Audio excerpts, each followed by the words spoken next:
tengah hiruk-pikuk kota yang terus tumbuh,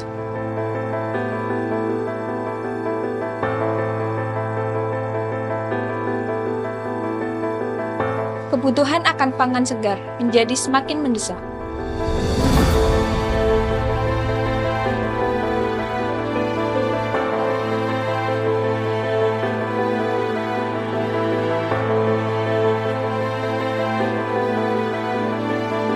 Lantas, bagaimana kita bisa memenuhi kebutuhan pangan di ruang yang terbatas?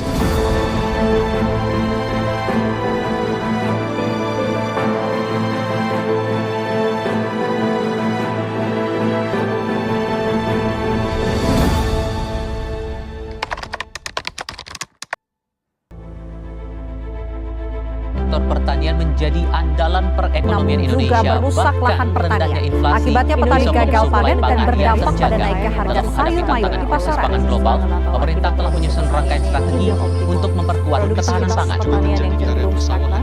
Menurut Kementerian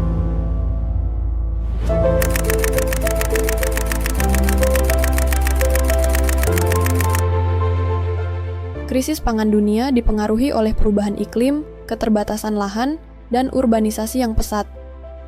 Sistem pertanian konvensional tidak selalu mampu menyesuaikan diri dengan perubahan ini.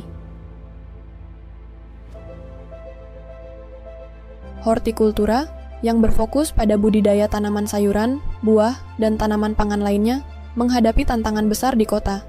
Dengan lahan yang semakin terbatas dan perubahan iklim yang tidak menentu, memenuhi kebutuhan pangan yang terus meningkat menjadi semakin sulit.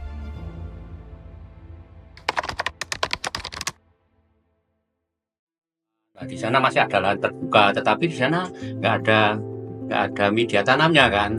Lahannya ada, tapi media tanamnya yang disebut dengan tanah subur itu nggak ada. Maka harusnya pindah dari media tanah yang subur ke media non tanah, nah, seperti hidroponik kan itu kan. Dalam keterbatasan di kota, hidroponik muncul sebagai salah satu solusi untuk pertanian hortikultura. Sistem ini memungkinkan tanaman tumbuh tanpa media tanah hanya dengan memanfaatkan air yang diperkaya nutrisi. Dengan teknologi hidroponik, lahan yang kecil dapat dimaksimalkan untuk menghasilkan tanaman berkualitas tinggi.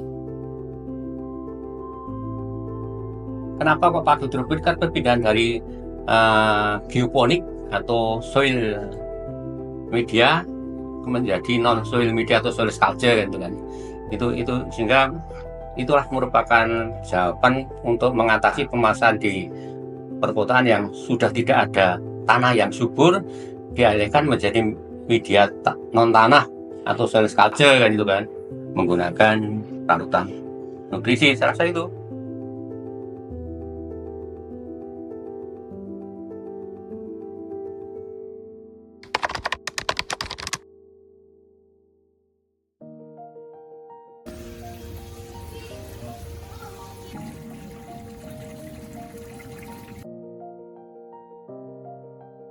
Hortikultura di perkotaan itu kita sendiri dari Dewaponik itu kita menggunakan sistem urban farming, memanfaatkan lahan-lahan sempit yang ada di perkotaan. Nah, di sini itu lahan kedua, lahan pertama itu ada di kota gede, yaitu menggunakan pekarangan-pekarangan rumah. Di sana kita melakukan budidaya sayuran hidroponik menggunakan sistem hidroponik NFT, yaitu yang airnya mengalir terus. Di sana ada beberapa instalasi yang dikelola oleh kelompok tani masyarakat sekitar dan yang kita kelola untuk menjadi kunjungan-kunjungan. Nah, kenapa kita memilih urban farming? Karena memang di perkotaan sendiri lahan yang kurang, lahan pertanian dan kesuburan tanah juga tidak bisa menjaminkan. Nah, adanya lahan-lahan pekarangan yang kosong tidak terpakai, coba kita manfaatkan untuk menjadi sistem pertanian hidroponik. Budidaya hidroponik di Dewaponik itu kita prosesnya biasanya dari awal ya, penyemaian itu kita laksanakan 1 minggu itu 2 kali. Untuk banyaknya itu juga kita menyesuaikan dari lubang yang kosong. Setelah kita semai itu kita diamkan di ruangan tertutup untuk memunculkan kecambahnya.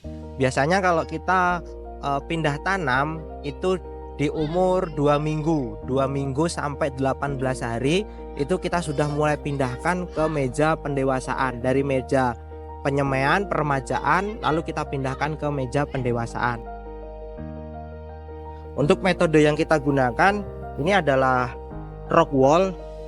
Rock wall ini adalah media tanam pengganti tanahnya. Media tanam yang kita gunakan di Dewaponik. Nah, ini adalah beberapa tanaman yang kita semai, ada beberapa macam. Itu ada selada, pagoda, pakcoy, terus caisim di situ. Nah, penggunaan metode di sini juga kita ada 2 macam. Yang pertama itu menggunakan lahan terbuka tanpa diberikan atap, dan ada yang lahan tertutup. Kenapa kita menggunakan 2 metode situ? Karena ada perbedaan di masa pertumbuhannya, di mana lahan terbuka itu tanamannya mereka akan lebih berbobot. Satu tanaman itu bisa memiliki bobot itu 250 sampai 300 gram. Kalau mereka yang tertutup ataupun kita berikan UV itu, mereka bobotnya kurang dari situ. Jadi masa pertumbuhannya juga kurang maksimal. Nah, untuk sistem pertanian di sini kita NFT, air selalu mengalir. Terus untuk pipa-pipanya ada di bawah, kita tanam supaya tidak panas, karena apabila mereka airnya itu panas itu menyebabkan pH-nya itu akan naik, menjadikan tanaman itu akan stres. Hujan terkadang. Nah, kenapa hujan menjadi sebuah tantangan ataupun iklim ya? Hujan itu kalau di lahan tertutup ada inseknya di kanan kiri dan UV-nya mungkin aman. Tapi kalau di lahan terbuka seperti ini, hujan itu menjadi sebuah kendala. Kalau kita malam tiba-tiba hujan, terus kita belum menutup saluran pembuangannya, itu akan mencampur nutrisinya, itu akan tercampur dengan air hujan, yang mana menjadikan pH air yang tidak netral. Terus nutrisinya itu terkontaminasi dengan garam-garam, kadar garam yang ada di air hujan itu. Makanya di pagi hari kita harus melakukan pengurasan dan pemberian nutrisi ulang lagi di situ pantangannya.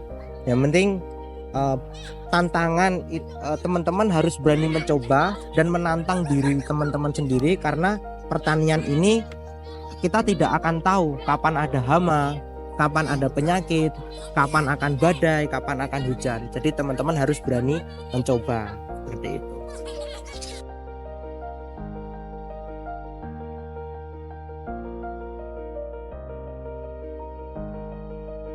Jadi harapan saya, ayo teman-teman semua, terkhususnya di pemuda, jangan takut terjun ke dunia pertanian. Jangan beranggapan pertanian itu selalu berkotor-kotoran, capek, panas. Bahwasanya pertanian itu bisa mudah kita lakukan dengan melakukan pertanian hidroponik seperti ini, tanpa kita harus kotor-kotoran, panas-panasan, seperti itu. Jadi harapan saya, ayo para pemuda, jangan takut terjun ke dunia pertanian, tantang diri teman-teman, harus berani mencoba tantangan supaya diri kita bisa berkembang, seperti itu.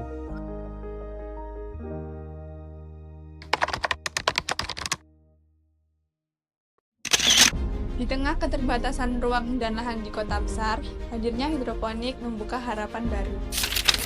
Sebuah solusi yang tidak hanya menjawab kebutuhan pangan, tetapi juga membawa harmoni antara manusia dan alam. Ini adalah awal perjalanan menuju masa depan yang lebih hijau dan berkelanjutan. Apakah kita siap untuk menjadi bagian dari perubahan ini?